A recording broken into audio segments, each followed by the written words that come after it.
Organizations like Kellogg, Mars, J&J are using backdoors to get to your children.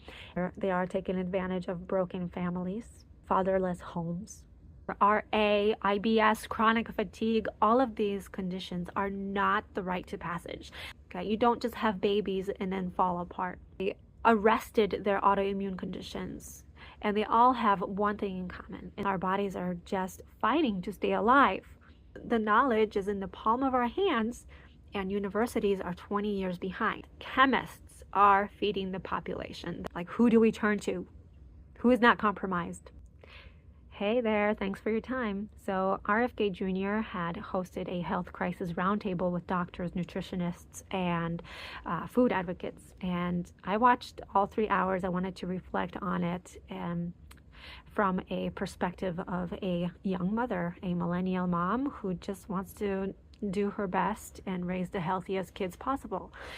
So, I was really glad to see some familiar faces on there, like the Petersons, Alex Clark, the Food Babe, Dr. Palmer, Jillian Michaels was on there, and of course the Casey siblings. I would not expect them to not be there. They're great. So yeah, the Food Babe, she was exposing the food industry for selling toxic chemicals to Americans while avoiding them in the same box of cereal to sell overseas. Okay, there are chemicals that are prohibited to be put on food in other countries that we are just freely putting on over our foods and selling it to consumers. And we also had the pleasure of listening to Grace Price. She was really a sunshine on a rainy day. She was a Gen Z, and she advocated for her generation very, very well, I would say. If you have a chance to take a listen to her standing up to the food industry, I would highly recommend it. She pointed out that we are, just either are not allowed to talk about it, or we just accept the fact that we all get cancer, we all get fat, it must be just the rite of passage. Okay. And she put it very well in her own words. Children having a vascular age compared to that of a 45-year-old, that was really actually eye-opening to me, that she had pointed out that statistics. And she was very well equipped with stats on mental health and depression and anxiety, obesity, diabetes.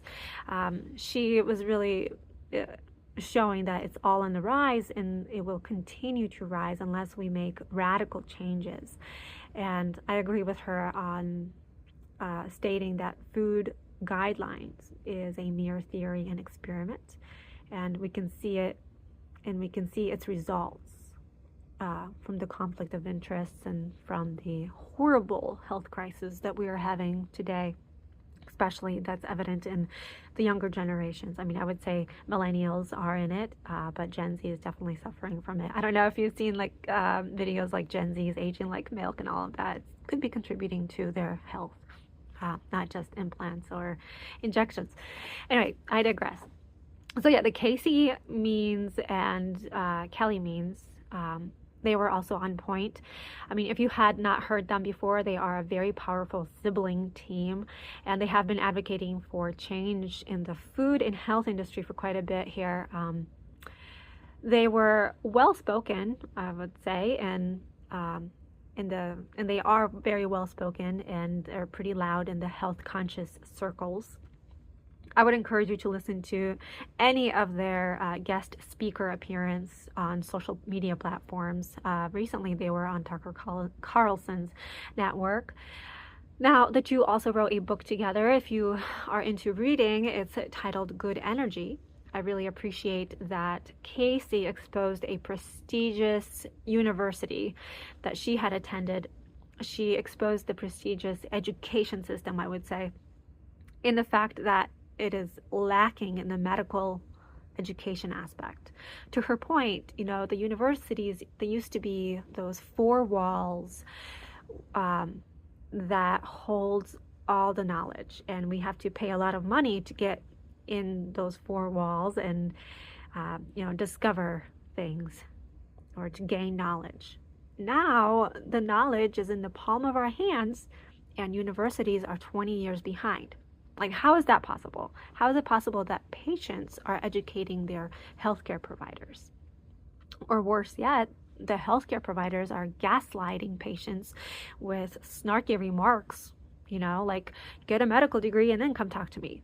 And of course, that does show some doctors are absolutely aware of their lack in education and perhaps intimidated by the transformation the medical industry is taking on right now. I would say so. Perhaps, they just cannot keep up with the demands of coding and insurance and billing and, the heavy patient loads. But I would still say doctors should not have an excuse for not knowing some things. I think they should. Every medical student knows that they have to stay on top of their knowledge, on top of the medical research after they graduate. I know that for a fact. Oh, okay. So another person that was worthy of listening here was Courtney Swan. Actually wanted to close in on Courtney Swan and Alex Clark. I could be a little bit biased with Alex Clark. I love her. But Courtney Swan, she pointed out that big organizations like the IG Farben, they're the parent company of Bayer and other chemical-oriented companies, had created a chemical war weapon like Agent Orange to kill people during war conflicts. So this is a little history lesson here for any of you who is not aware. So IG Farben was also appropriately named as it was named Hell's Cartel when because it used chemicals to kill people in Auschwitz. So following these conflicts and conflict resolutions after wars, the companies pivoted their marketing to killing bugs and pests on farmlands. So this was all under the guise of saving the crops from pests, right? So farmers, farmers began to use this new thing we called Roundup on their fields. And it did its thing. Roundup killed bugs, it killed pests, it killed weeds, but it also killed the crop. Okay, well, that was not good. So that's a problem. So the same guy here, I'm still looking at my notes, sorry about that. The same guy who gave them Roundup also came up with an antidote. Okay, you would say the solution was to create a GMO seed that is resistant to the toxic spray, to the Roundup. Right? Yeah, what a solution. So Courtney pointed out that chemists are feeding the population. That was right on point. They are feeding us Roundup ready plants that are bathed in deadly sprays that do not wash or cook off. All right, products from Cheerios to fruit to berries, they're all made with GMO plants. They are GMO plants, and they are contaminated with glyphosate. We are not GMO people, Courtney had stated, all right? I absolutely agree. Yeah, we are not made to be resistant to these chemicals. We're not genetically modified. The damage is long lasting, right? Look at the chronic diseases. You have the autoimmune condition, sterile population, sick children, your hypothyroidism, your psoriasis, your RA, IBS, chronic fatigue. All of these conditions are not the rite of passage. This is not just the standard for aging. Okay, you don't just have babies and then fall apart. There's something deeper, and these are autoimmune conditions. And if you're not aware, an inflammatory condition that causes your body to attack itself as it is fighting the war inside of you already, right? In a sense, at the same time, your body is fighting off these chemicals, trying to get rid of purge and detoxify your body from the chemicals that are placed in food or on food.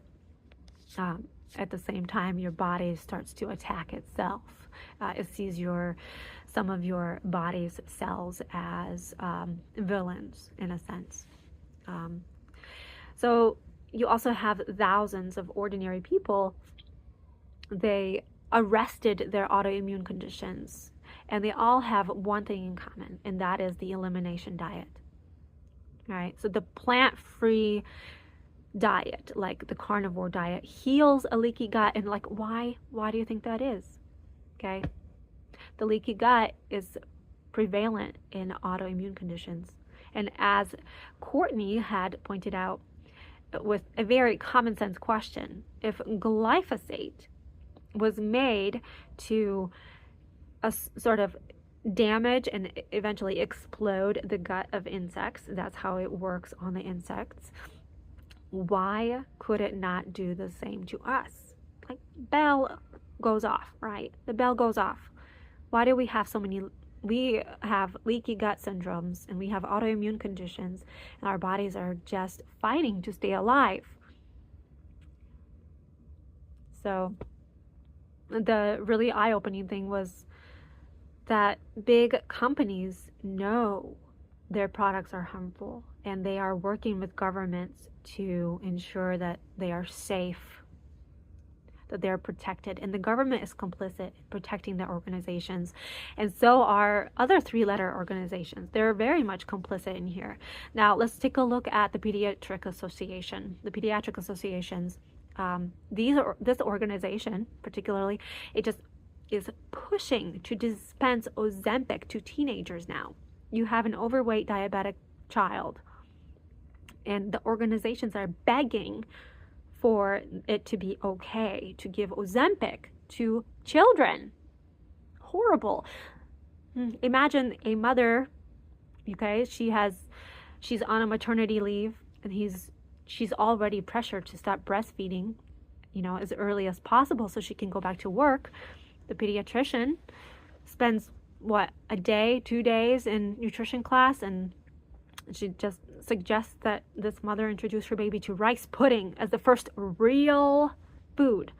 Up until the first bite, the child was thriving on high-fat, high-protein diet, right? Why is this suddenly harmful to baby? Why is soy milk and almond butter and whole wheat diet, why is that the top recommendations right next to this giant coercive parent shaming vaccine list? Why? The gaslighting that we parents face as in pediatricians' offices is really deafening. I've got to tell you that not only are we gaslit, but we leave the office hopeless, ashamed, threatened with a huge vaccine administration bill. Can't forget to mention that. So let's follow the money. The sooner you understand that organizations are against you, the better. Now, I will say this, if they don't get you, if they don't get your child before the age 2 with vaccines and good diet, they sure will get them in kindergarten, in first grade, middle school, high school, because you are out of their sight and you have no access to their cafeterias in the public schools. Organizations like Kellogg, Mars, J&J are using backdoors to get to your children, and they will sidestep you, and they continue to do it to this day, like pharma sidesteps the healthcare professionals to advertise directly to the consumer their drugs, right? Ask your doctor if Ozempic is right for you. Ask your doctor about the purple pill called Nexium. Does that sound familiar? I remember hearing that as a teenager about Nexium. Holy cow. So these sugar companies, these food companies are targeting your children through commercials, through Trix commercials and Tony the Tiger. Okay, Tony the Tiger chants and you suddenly find yourself eating Frosted Flakes for dinner. The children go to emotional and the less rational mother. I hate to say it, but I think Mothers are more emotionally, women in general are emotionally driven. Okay. So the worst case scenarios is if the father is not in sight, and it is so easy for a single mom, a single working mom, to give into their children's whim because they really need to get a few things done before the graveyard shift starts. Do you know where I'm getting with this? These organizations prey on all parents, but single moms are just as vulnerable as the child is. Then the mother brings her overweight, hyper bullied kid to the pediatrician and is so overwhelmed with life that all they would say to the doctor is, "What is wrong with him? Fix it." And pediatricians fix it. How? Insulin, Ritalin, what else? Zero education on insulin resistance, zero education on the psychological toll that food can have on a growing child. Alex Clark, she closed the roundtable very well. I guess they did save the best for last. She said what so many of us mothers have been thinking. Why is it so hard to conceive these days? Back in the old day, they just popped those babies right out, right? Now, we were lied to about the pill. Why were we so adamantly pushed to get on it? Why are women not told about the long-term effects of the pill? The infertility, the anxiety, the depression, the increased chance of breast cancer, blood clots. I mean, the list is huge. And what I did not know was that Alex had pointed out was the pill was supposed to be a temporary fix, but women stayed on it for long term. I was not aware of that. That was interesting. But of course, all in the name of freedom, I would say, and maybe in the name of clear skin. I know teenagers get on the pill for acne. All in the name of that. And this is something I also want to add to Alex's point, that women are sold a lie. Okay? And I mean, a lie in a little pill form. You decide when to have a baby. If the pill fails, there's, the next option, if you know what I mean. But don't worry about the psychological toll it has on you. Just think of the freedom you'll have. Horrible. Think of your career, everything you worked for. Don't throw your education away. You're so close to that corporate ladder. Keep climbing. Now, once they reach the nice job position and decide to have children, bringing children into the world is nearly impossible because they realize it's too late and they were bamboozled. The painful detox, the health complications, the sterile years, year after year, women try to conceive, and it's just crushing. They are crushed. They want to give up, and they are isolated, and they're gaslit. They're gaslit over, even further by medical professional, the medical industry. The blame is passed on to their lifestyle choices, their stress, poor diet. It's just a vicious cycle. And you begin to ask as a woman, what is the worth of being a woman? Is this it? Alex is right to state that there was a war on mothers because children are cash cows. That was appropriately named by Jillian Michaels in the earlier part. Mothers are in the way. Mothers are just in the way.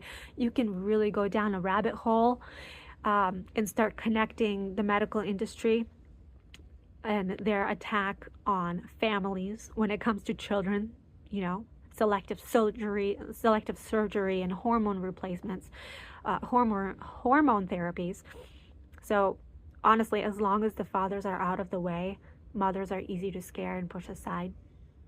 Okay? And if the mothers are out of the way, their naive children are easy prey. Children are they're in danger. Families are in danger. I can go down a rabbit hole here. So really, we mothers are taught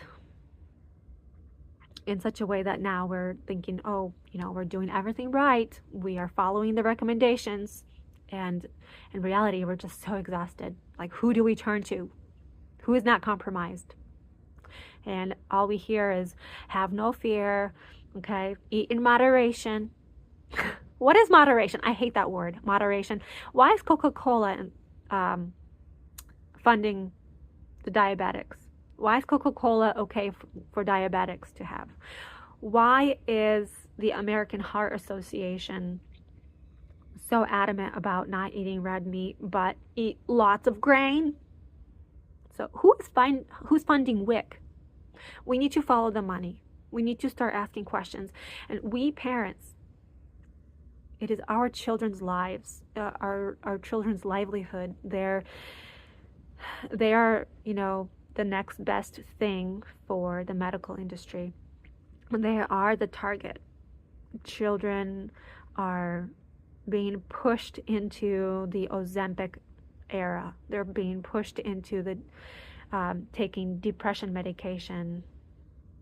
But we need to make radical changes in our homes. We cannot trade our child's health for convenience of a pizza, of a store-bought frozen pizza, packed lunches, which I call them Lunchables, whatever they are called. Okay. Anyway, that was my reflection here. I wrote a lot on my laptop, but I do think that families are under attack. I do think it's more than the food industry attacking families, but they are using back doors to get to children, and they are taking advantage of broken families. They are taking advantage of fatherless homes and desperate mothers who have, they have to take their kids to school and make it to work on time. It's a broken society, but we can make radical changes. We really can. If you had watched this roundtable, I would love to know what was your takeaway from it. If you had questions, I'm happy to answer some. All right. Well, I'll see you in the next video. Thanks for your time, and take care.